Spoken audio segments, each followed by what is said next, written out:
Good morning, class 9 students. Today we are going to discuss chapter 2nd as we have already completed chapter 1st, the story of village Palampur. Today we are going to discuss the second chapter of your economics portion, people as resources. Now, people as resources. Before understanding people as resources हमें पहले discuss करना है जो हमने पिछले chapter में factors of production पढ़ा था कि जब भी when we are going to produce goods and services we need 4 factors of production. जैसे लैंड हमने डिस्कस किया था, लेबर हमने डिस्कस किया था, फिजिकल कैपिटल हमने डिस्कस किया था और ह्यूमन कैपिटल डिस्कस किया था। तो ह्यूमन कैपिटल एक इम्पॉर्टेंट फैक्टर है for the production of goods and services. अब ह्यूमन कैपिटल क्या है? ह्यूमन कैपिटल मतलब हो गया जो भी हमारे पास स्किल्ड एंड नॉलेजेबल पर्सनस होंगे। तो पीपल एज रिसोर्सेज उसी रिगार्डिंग एक चैप्टर है। पीपल हमारे रिसोर्सेज है, हमारी कंट्री के रिसोर्सेज है। अब there are 2 types of people in a country. देखो, पॉपुलेशन ऑफ ए कंट्री मतलब नॉर्मली हम कहते हैं कि अगर पॉपुलेशन ज़्यादा हो, ज़्यादा पॉपुलेशन कंट्री के लिए प्रॉब्लम बन सकती है। ओवर पॉपुलेशन अगर होगी, अगर कम पॉपुलेशन है तो उसका मतलब है हमारी कंट्री में ज़्यादा प्रॉब्लम्स नहीं होगी। जैसे ज़्यादा when we talk about the over population of the country, तो उस रिगार्डिंग हम ये कह सकते हैं कि ज़्यादा पॉपुलेशन अगर होगी तो हमें उनको फूड देना है, हमें उनको हेल्थ केयर देना है, हमें उनको एजुकेशन देनी है, हमें उनको एम्प्लॉयमेंट देनी है, तो ये प्रॉब्लम बन जाती है। और जिस कंट्री में पॉपुलेशन कम होगी तो उसमें ये सारी प्रॉब्लम, अनएम्प्लॉयमेंट प्रॉब्लम्स नहीं होगी, शॉर्टेज ऑफ फूड नहीं होगा। लेकिन अगर हम जापान की बात करेंगे तो जापान में पॉपुलेशन बहुत ज़्यादा है, फिर भी वो डेवलप्ड है। तो डेवलप्ड और अंडर डेवलप्ड कंट्रीज़ में सिर्फ ये चीज़ का फ़र्क है। आजकल ज़्यादातर ध्यान दिया जाता है development of human resources. Development of human resource का मतलब हो गया ज़्यादातर इन्वेस्टमेंट होती है ऑन ह्यूमन्स पे, ठीक है। तो आजकल जो भी कंट्रीज़ डेवलप्ड कंट्रीज़ है वहाँ पे ज़्यादातर फोकस किया जाता है ऑन ह्यूमन डेवलपमेंट। तो डेवलप्ड कंट्रीज़ की अगर हम बात करेंगे, मैं यहाँ से स्टार्ट करूँगा। डेवलप्ड कंट्रीज़ और अंडर डेवलप्ड कंट्रीज़ में एक मेन डिफरेंस ये है, they are dependent on quality of population. देखो, जिस कंट्री में अगर पॉपुलेशन ज़्यादा होगी लेकिन क्वालिटी ऑफ पॉपुलेशन बहुत अच्छी है, that means quality of population मतलब हो गया अगर एजुकेटेड पीपल है, अगर वहाँ पे स्किलफुल पीपल है, ठीक है, तो वहाँ पे वो पॉपुलेशन उनके लिए एसेट है। देखो, कंट्री में 2 तरह के लोग होते हैं। अगर हम एक फैमिली की भी बात करेंगे, एक फैमिली, पहले हम फैमिली की बात करेंगे। फैमिली में 2 तरह के लोग होते हैं, या तो एसेट हो सकते हैं या तो लायबिलिटी हो सकती है।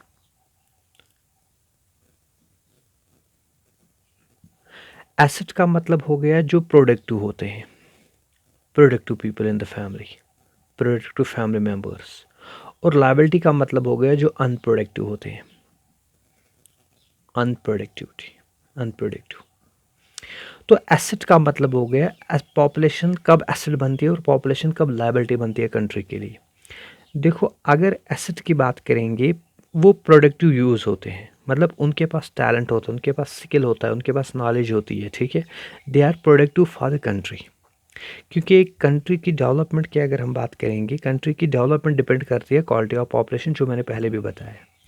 अगर पॉपुलेशन ज़्यादा है लेकिन फिर भी वो स्किलफुल है, उनके पास नॉलेज है, वो उनके पास मतलब जॉब्स है या तो उनको हम कहेंगे they are the assets of the they are the assets for the country, ठीक है। तो यहाँ पे मैं स्टार्ट करूँगा एक फैमिली फैमिली से, वहीं पे आपको समझ आएगा कि एसेट क्या है और लायबिलिटी क्या है। देखो, अगर एक फैमिली में 4 फैमिली मेम्बर्स है, just take an example, 4 family members है। 4 फैमिली मेम्बर्स में हम बात करेंगे, इसमें मतलब जो 2 बंदे हैं वो कमा रहे हैं, they are earning hands, earning hands. और जो और 2 हैं, मान लो वो वुमेन्स हैं जो हाउस कीपिंग का काम करती है, या इसमें से एक ओल्ड एजड, चाहे वुमेन है चाहे मेल है या फीमेल है, ठीक है। तो ये जो 2 कमा रहे हैं, तो ये दोनों को भी खिलाना है। तो हम यहाँ पे कह सकते हैं कि ये जो 2 है, ये इस फैमिली के लिए एसेट है, बिकॉज़ दे आर अर्निंग, ठीक है।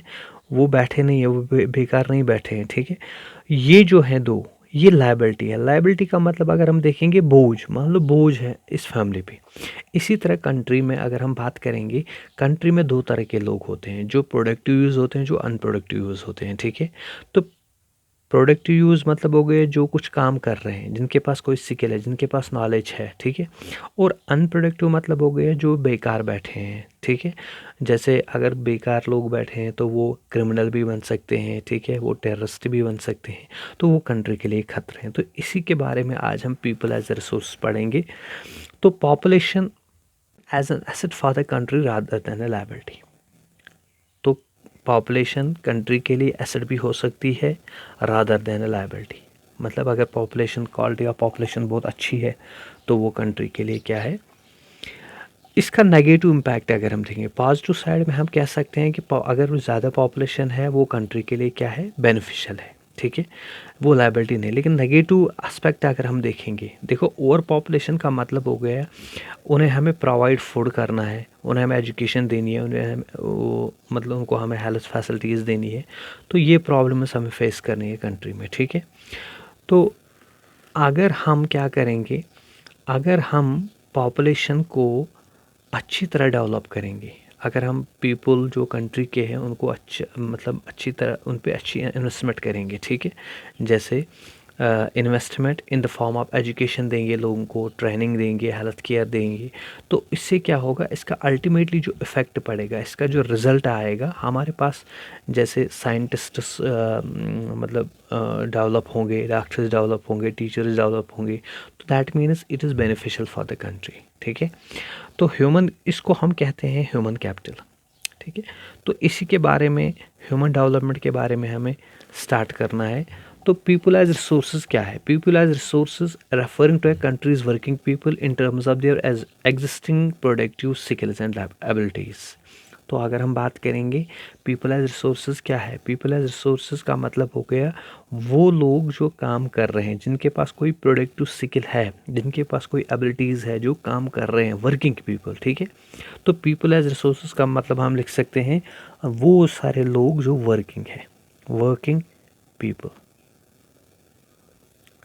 अब वर्किंग पीपल कैसे बन सकते हैं, ठीक है, it's a positive side of the population. अब यहाँ पे क्वेश्चन अराइज होता है ह्यूमन कैपिटल का। देखो ह्यूमन कैपिटल क्या है, ह्यूमन कैपिटल मैं आपको बताऊंगा। ह्यूमन कैपिटल का मतलब हो गया इन्वेस्टमेंट्स मेड ऑन ह्यूमनस।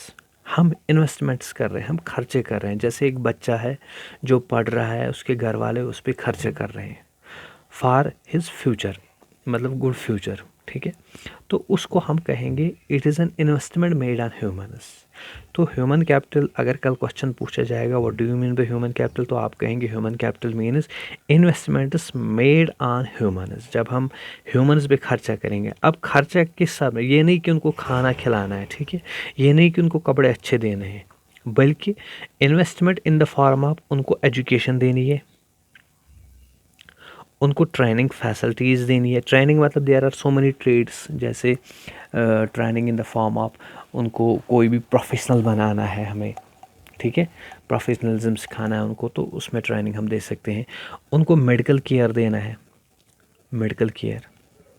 देखो मैंने पहले भी आपको सॉरी आपको ना, ये क्लास 10th में टॉपिक है डेवलप्ड कंट्रीज़ में क्या क्या, मतलब कौन कौन से मेजर्स है जिससे हम डेवलपमेंट देख सकते हैं। देखो एक डेवलप्ड कंट्रीज़ की डेवलप्ड कंट्रीज़ में ये चीज़ें मतलब देखने को मिलती है। वहाँ पे हेल्थ फैसिलिटीज़ बहुत अच्छी होती है, वहाँ पे एजुकेशन फैसिलिटीज़ बहुत अच्छी होती है, ठीक है। तो इसी तरह अगर हम ह्यूमन कैपिटल की बात करेंगे, ह्यूमन कैपिटल का मतलब हो गया जब हम इन्वेस्टमेंट करेंगे, लोगों को एजुकेशन देंगे, लोगों को ट्रेनिंग फैसिलिटीज़ देंगे, लोगों को मेडिकल केयर देंगे, हेल्थ केयर देंगे, तो इन चीज़ों का नाम है you are developing a human, ठीक है। इसको हम ह्यूमन कैपिटल फॉर्मेशन भी कहते हैं, ठीक है। तो ह्यूमन कैपिटल फॉर्मेशन मतलब हो गया जब हम इन्वेस्टमेंट करेंगे ह्यूमन्स पे इन द फॉर्म ऑफ, किस सूरत में, उनको एजुकेट कराएंगे, उनको गुड हेल्थ केयर देंगे, उनको ट्रेनिंग फैसिलिटीज़ देंगे, ठीक है। तो इससे क्या है, जब हम एजुकेशन देंगे लोगों को, जब हम ट्रेनिंग देंगे, हेल्थ केयर देंगे, ये हमें यील्ड करेंगे रिटर्न, इससे हमें रिटर्न मिलेगा। देखो जब हम एजुकेशन लोगों को देंगे तो मैंने पहले बताया कि वो हमारे पास साइंटिस्ट आ सकते हैं, हमारे पास डॉक्टर्स आ सकते हैं, हमारे पास टीचर्स आ सकते हैं। तो इससे क्या होगा, हमारी नेशनल इनकम में इंक्रीज़ होगा, ठीक है। तो नेशनल इनकम में जब इंक्रीज़ होगा तो इससे हमारी कंट्री को भी बेनिफिट मिलेगा, ठीक है। जो बेकार लोग हैं वो तो बर्डन है कंट्री के लिए। इसीलिए हमें ये देखना है कि पीपल कब हमारी कंट्री के लिए रिसोर्स बन सकते हैं, जब हम उन पे इन्वेस्टमेंट करेंगे, जब हम उनको पढ़ाएंगे, जब हम उनको एजुकेशन देंगे, जब हम उनको तो इट इज़ जस्ट लाइक जो ह्यूमन कैपिटल इन्वेस्टमेंट हम करते हैं, it is just like investments made on physical capital. जैसे पिछले चैप्टर में हमने पढ़ा था, जब हम मशीनरी खरीदेंगे, ठीक है। तो जैसे हमने कोई मशीन खरीदी for the production of goods and services, तो मशीन के लिए हमने 5 लाख 10 लाख इन्वेस्टमेंट किए फॉर व्हाट पर्पस, क्योंकि हमें पता है जब हम इस मशीन पे खर्चा करेंगे तो हम कोई चीज़ बनाएंगे, फिर वो चीज़ बाज़ार में बेच देंगे ऑन प्रॉफिट, तो हमें उससे रेवेन्यू अर्न होगा, हमें उससे प्रॉफिट मिलेगा, हमें उससे इनकम मिलेगी, ठीक है। इसी तरह जब हम इन्वेस्टमेंट ऑन ह्यूमन्स करेंगे, हमें उससे क्या मिलेगा, हमें रिटर्न मिलेगा, ठीक है। हमें अच्छे साइंटिस्ट मिलेंगे, हमें अच्छे डॉक्टर्स मिलेंगे, हमें अच्छे टीचर्स मिलेंगे, ठीक है। तो ये है ह्यूमन कैपिटल इन्वेस्टमेंट्स। तो पहला टॉपिक जो है activities which are performed by people. तो उसमें there are 2 types of activities, marketing activities and non marketing activities. तो मार्केटिंग एक्टिविटीज़ की अगर हम बात करेंगे, मार्केटिंग एक्टिविटीज़ का मतलब हो गया those activities which are performed for the purpose of earning money, ठीक है। तो मार्केटिंग एक्टिविटी में क्या होता है, इसमें हम production of goods and services करते हैं, फिर उनको सेल ऑफ करते हैं for the purpose of earning profit. तो मार्केटिंग एक्टिविटीज़ में involvement, remuneration to any one who performs, that is activity perform for pay or profit. तो जो भी हम एक्टिविटी क्या करते हैं, जो भी हम काम करते हैं फॉर द पर्पज़ ऑफ कि हमें वहाँ से पैसे मिलेंगे, दैट मीन्स मॉनेटरी बेनिफिट्स के लिए, इनको हम मार्केटिंग एक्टिविटीज़ कहते हैं, ठीक है। तो इसमें हम production of goods and services करते हैं, जैसे शॉपकीपिंग करते हैं जैसे कोई भी ड्राइविंग करते हैं, या कोई भी एक्टिविटी जहाँ से हमें पैसे मिलता है, तो उसको कहते हैं मार्केटिंग एक्टिविटीज़। तो नॉन मार्केटिंग एक्टिविटीज़ क्या है, नॉन मार्केटिंग एक्टिविटीज़ में जो भी हम प्रोडक्शन ऑफ गुड्स जो भी बनाते हैं फॉर सेल्फ कंजप्शन, हमें उसको बेचने के लिए नहीं। तो नॉन मार्केटिंग एक्टिविटीज़ मतलब हो गया वहाँ पे हमारा मकसद होता है for satisfaction, for our individual satisfaction, ठीक है। तो इनको कहते हैं non marketing activities are also called unpaid activities. इसमें हमें कोई पेमेंट नहीं मिलती है, जो भी हम काम करते हैं उसमें हमें पेमेंट नहीं मिलती है। लेकिन मार्केटिंग एक्टिविटीज़ में क्या करते हैं, हम जो भी काम करते हैं उसमें हमें पैसे मिलता है, चाहे पे, चाहे वेजेस, चाहे जो भी है प्रॉफिट मिलता है, या money for performing any task, तो उसको हम मार्केटिंग एक्टिविटी कहते हैं। लेकिन नॉन मार्केटिंग एक्टिविटीज़ में हम क्या करते हैं, इसमें हम प्रोडक्शन फॉर सेल्फ कंजप्शन, मतलब अपने लिए जो भी काम करते हैं, जैसे हम घर में जो माँ होती है कुकिंग फूड, या जैसे हम बाथिंग करते हैं, या जैसे हम प्लेइंग करते हैं, ठीक है, या कोई भी रिलीजियस एक्टिविटी करते हैं, तो all are included in non marketing activities. तो ये थे आज का जो introductory topic about people as a resources. Hope आपको समझ आया होगा। तो अगर आपको कहीं पे भी कन्फ्यूजन है तो आप मुझे मैसेज कर सकते हैं। Thank you.